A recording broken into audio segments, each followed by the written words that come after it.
Hello, this is BBC News. I'm Catherine Biarahanga. We begin with breaking news from India. At least 25 people have been killed in a fire at a nightclub in Goa. Eyewitnesses say at least 100 people were on the dance floor when the fire broke out at around midnight local time. Many guests tried to escape, running downstairs to the venue's kitchen, where they got trapped along with staff. The cause of the fire, which engulfed the entire building within seconds, is under investigation. BBC India's Vikas Pandey is in Goa and visited the site of the fire.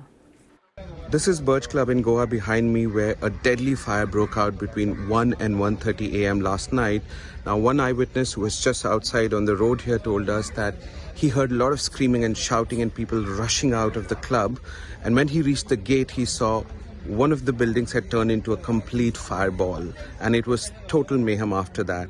Now, this morning, what we're hearing that all the bodies have been moved to Goa Medical College, where the difficult process of identifying them will begin now. Now, this is an area which has a lot of clubs. It's a favorite spot for party goers. It also gets a lot of migrant workers from across the country and even in Nepal.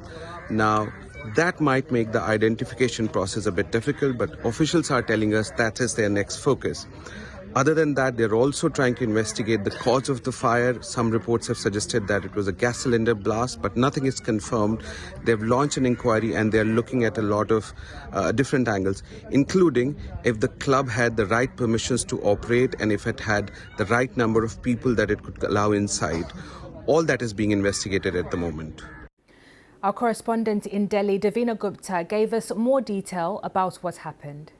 Well, what we know so far is that the police officials are claiming that this was indeed a cylinder blast, which happened in the kitchen area of this club. And there were charred remains that were found in the kitchen area. And also some of the dead bodies were found and in the staircase, which was leading up to the first floor. Now, this, as Vikas was saying, is a spot which is frequented by tourists. It is known for its nightlife. So there were people who were partying late in the night.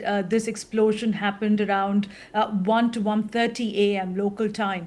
And we have seen that it took some time for the fire tenders to control the fire, which talks about the extent of this blaze. They were there till early hours in the morning trying to control the fire which had spread. And from eyewitnesses, as Vikas has pointed out in his report, it seems that it was a total panic initially when the blaze was seen, and it took some time for the fire tenders to reach the spot, but it was finally brought under control. The chief minister of the state visited the spot early in the morning and has said there will be a formal inquiry. We are expecting that there could also be a probe into the licenses owned and under which these clubs operate around the entire area. These are also makeshift clubs that pop up during the busy holiday season. So we are waiting for the formal inquiry to be over to get answers on that.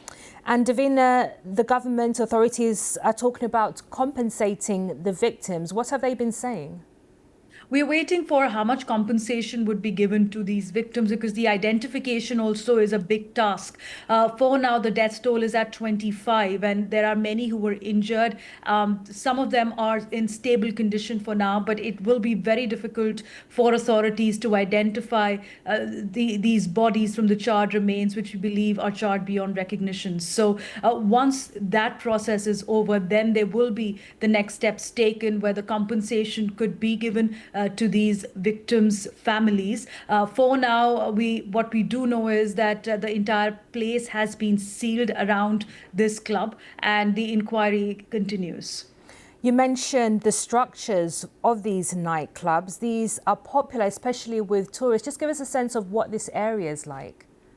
So each year, Goa receives nearly 5 million tourists. It is one of the most popular tourist spots in India. It's right next to the Arabian Sea. So there are beach fronts, and these are clubs that prop up along this beach front. And Christmas time is usually a busy time for them because the holiday season starts early here in India. And there are families that move there. There are tourists who come from abroad who visit this place. And it is known for providing affordable as well as luxurious holiday experiences experiences. The place where this club was is in the north of the state, and that is also a more popular part of Goa, just because these nightclubs are there open throughout the night, and also they provide it's a sort of a dance and a music and a food combination for tourists who go there. So it's seen as affordable part of Goa as well, and that's the reason why there were many people who were at that spot when this tragedy occurred.